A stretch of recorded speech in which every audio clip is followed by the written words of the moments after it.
Fokus tuh TPRI gubernurnya. Pendaftaran calon komisioner KPID Sumatera Selatan akan dibuka pada 16 Juli hingga 16 Agustus mendatang. Panitia seleksi mempersilakan calon yang memenuhi persyaratan untuk mendaftar menjadi komisioner KPID Sumsel.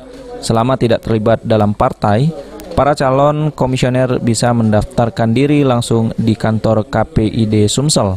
Tim seleksi KPID Sumsel menjamin akan menjalankan amanah untuk menyeleksi orang-orang yang berkompeten dan kredibel di bidang penyiaran. Demi kemajuan penyiaran di Sumatera Selatan, setelah melakukan rapat, 5 anggota tim seleksi akan memulai kerjanya setelah dibukanya pendaftaran calon komisioner KPID Sumsel periode 2021-2024.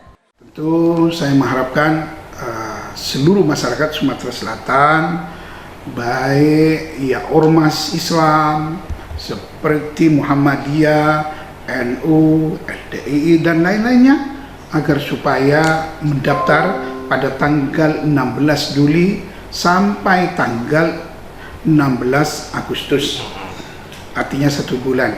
Kita menghimbau kepada seluruh para tokoh masyarakat, para agamawan dan seluruh media ya baik yang ada berkecimpung di media elektronik maupun dan lain-lainnya, kita himbau supaya secepatnya mendaftarkan diri. 5 tim sel KPID Sumsel diketuai Amiruddin Nahrawi yang merupakan Ketua PWNU Sumsel, Asisten 3 Bidang Administrasi dan Umum Profesor Edward Juliarta, Wakil Dekan 3 Fakultas Usuluddin Anisatul Mardia, Susanti yang merupakan anggota KPI Pusat, dan Saudi Berlian dari akademisi.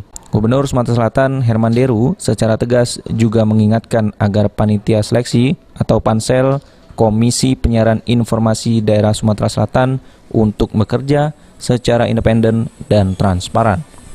Aprianto, PAL TV.